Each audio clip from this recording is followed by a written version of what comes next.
ನನಗಂತೂ ಈ card set ಮೇಲೆ ಸಿಕ್ಕಾಬಟ್ಟೆ ಲವ್ ಆಗೋಯ್ತು. ಹಾಯ್ ಹಲೋ ಎಲ್ರಿಗೂ ನಮಸ್ಕಾರ, welcome to my mini blog. ಇವತ್ತಿನ ಬ್ಲಾಗ್ನ ಈವ್ನಿಂಗಿಂದ ಶುರು ಮಾಡ್ಕೊಂಡೆ. ಇಲ್ಲಿ ನೋಡಿ, ನಮ್ಮ ಮನೆಯವರು ನಮಸ್ಕಾರ ಮಾಡೋ ನೆಪದಲ್ಲಿ ಹೈಟ್ ಬೇರೆ ಕ್ಯಾಲ್ಕುಲೇಟ್ ಮಾಡ್ತಾ ಇದ್ದಾರೆ. ಇನ್ನು ಬೆಳಗ್ಗೆನೆ ಪೂಜೆ ಎಲ್ಲ ಮುಗಿಸಿದ್ರು. ಇನ್ನು ನಾವು ಸಂಜೆಯಿಂದ ಫ್ರೆಶ್ ಅಪ್ ಆಗಿ ಟೌನ್ ಒಳಗಡೆ ಹೊರಟ್ವಿ. ಒಂದು ಪ್ರಮೋಷನ್ ಇತ್ತು ಅಂತ. ಹಂಗೆ ಗ್ಯಾಪ್ ಅಲ್ಲಿ ಆಂಜನೇಯ ಸ್ವಾಮಿ ದೇವಸ್ಥಾನಕ್ಕೆ ಹೋಗೋಣ ಅಂತ ಹೋಗ್ತಾ ಇದ್ವಿ. ನಾವು ಮನೆ ಬಿಟ್ಟಾಗ ಮೋಡನೂ ಏನಾಗಿರ್ಲಿಲ್ಲ, ಅಟ್ಲೀಸ್ಟ್ ಸೋನೆ ಕೂಡ ಬರ್ತಾ ಇರ್ಲಿಲ್ಲ. 100 ಮೀಟರ್ ಬಂದ್ವೇನೋ ಅಷ್ಟೇನೆ. ಈ ಮಳೆ ಅದ್ ಎಲ್ಲಿತ್ತೋ ಗೊತ್ತಿಲ್ಲ, ಜೋರಾಗೆ ಬಂದ್ಬಿಡ್ತು. ಆಮೇಲೆ ಮತ್ತೆ 5 ನಿಮಿಷಕ್ಕೆ ನೋಡಿದ್ರೆ ಅದೇ ರೀತಿ ಬಿಸಿಲೇ ಹತ್ಬಿಟ್ಟು. ಇನ್ನು ನಾನು ನಮ್ಮ ಮನೆಯವರು ಆಂಜನೇಯ ಸ್ವಾಮಿ ದೇವಸ್ಥಾನದ ಹತ್ರ ಬಂದ್ವಿ. ಇನ್ನು ಸಂಜೆ ಪೂಜೆಗೆ ಟೈಮ್ ಇತ್ತು, ನಾವು ಬೇಗನೆ ಹೋಗಿದ್ವಿ. ಹಂಗೆ ಹೊರಗಡೆಯಿಂದಾನೆ ದರ್ಶನ ಮಾಡ್ಕೊಂಡು ಕೈ ಮುಕ್ಕೊಂಡು ನಿಂತಿದ್ವಿ. ಮತ್ತಾಗ್ಲೇ ಜೋರ್ ಮಳೆ ಶುರು ಆಗೋಯ್ತು. ಇನ್ನೇನ್ ಮಾಡಕ್ ಆಗುತ್ತೆ ಅಂತ ಒಂದು 10 ನಿಮಿಷ ಅಲ್ಲೇ ನಿಂತ್ಕೊಂಡ್ವಿ.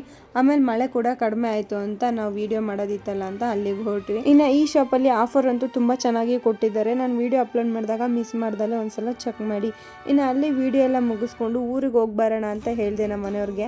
ಸ್ವಲ್ಪ ದೂರ ಕರ್ಕೊಂಡು ಹೋದ್ರು. ಆಮೇಲೆ ಯಾಕೋ ಮತ್ತೆ ಮಳೆ ಬರೋ ತರ ಆಗಿದೆ ಅಂತ ಹಂಗೆ ವಾಪಸ್ ಕರ್ಕೊಂಡ್ಬಂದ್ರು. ನಾಳೆ ಕರ್ಕೊಂಡು ಹೋಗ್ತೀನಿ ಅಂತ ಹೇಳ್ಬಿಟ್ಟು. ಹಂಗೆ ಸ್ವಲ್ಪ ಟೌನ್ ಒಳಗಡೆ ಸ್ವಲ್ಪ ಪರ್ಚೇಸಿಂಗ್ ಇತ್ತು ಅಂತ ಅದನ್ನೆಲ್ಲ ಮುಗಿಸ್ಕೊಂಡು ಸೀದಾ ಮನೆ ಕಡೆ ಬಂದ್ವಿ. ಮನೆಗೆ ಬಂದವರೆ ಸಾಹೇಬ್ರು ಹೊಟ್ಟೆ ಹಸಿದೆ ಅಂತ ಹೇಳಿದ್ರು. ಅವರೇ ಚಪಾತಿ ಕೂಡ ಮಾಡ್ಕೊಡು ಅಂತ ಕೇಳಿದಕ್ಕೆ ಬೇಗ ಚಪಾತಿನೆಲ್ಲ ಮಾಡ್ಕೊಂಡು ನೈಟ್ ಊಟ ಕೂಡ ಮುಗಿಸ್ಕೊಂಡಿದ್ದಾಯ್ತು. ಇನ್ನು ಮೊನ್ನೆ ಒಂದು ಪಾರ್ಸೆಲ್ ಇಸ್ಕೊಂಡಿದ್ನಲ್ಲ, ಸೊ ಅದನ್ನ ಇವತ್ತು ರಿವ್ಯೂ ಮಾಡ್ತಾ ಇದ್ದೆ. ಈ ಪ್ರಾಡಕ್ಟ್ ನ ರಿವ್ಯೂ ಮಾಡೋದಕ್ಕೆ ನಾನಂತೂ ಸೂಪರ್ ಎಕ್ಸೈಟೆಡ್ ಆಗಿದ್ದೆ. ಅಷ್ಟು ಚೆನ್ನಾಗಿದೆ ಪ್ರಾಡಕ್ಟ್ ಮಾತ್ರ. ನಾನು ಆಲ್ರೆಡಿ ಒಂದ್ಸಲ ಓಪನ್ ಮಾಡಿ ನೋಡಿದ್ದೆ. ಪ್ರಾಡಕ್ಟ್ ಕ್ವಾಲಿಟಿ ವೈಸ್ ಆಗಿರ್ಬೋದು, ಕಂಫರ್ಟಬಲ್ ವೈಸ್ ಆಗಿರ್ಬೋದು, ಸಖತ್ ಅಂದ್ರೆ ಸಖತ್ತಾಗಿದೆ. ನಿಜವಾಗ್ಲೂ ಈ ಕಾರ್ಡ್ ಸೆಟ್ ಮೇಲೆ ನನಗೆ ಅಷ್ಟು ಲವ್ ಆಗ್ಬಿಡ್ತು. ಅದಕ್ಕೆ ನಾನು ಒತ್ತಿ ಹೇಳ್ತಾ ಇದ್ದೀನಿ ಚೆನ್ನಾಗಿದೆ ಅಂತ ಹೇಳ್ಬಿಟ್ಟು. ಇನ್ನು ನಾನು ಪ್ರಾಡಕ್ಟ್ ರಿವ್ಯೂ ಮಾಡಿದ್ಮೇಲೆ ಸ್ಟೋರಿಗೆ ಹಾಕಿ ಅದನ್ನ ಹೈಲೈಟ್ ಅಲ್ಲಿ ಮೆನ್ಷನ್ ಮಾಡಿರ್ತೀನಿ. ನೀವೇನ್ ಮಾಡ್ತಾ ಇದ್ದೀರಾ ಅಂದ್ರೆ ಸ್ಟೋರಿಗೆನೆ ಲಿಂಕ್ ಅಂತ ಕಮೆಂಟ್ ಮಾಡ್ತಾ ಇದ್ದೀರಾ. ಸೊ ನಿಮ್ಗೆ ಆ ತರ ಮಾಡಿದ್ರೆ ಲಿಂಕ್ ಬರೋದಿಲ್ಲ.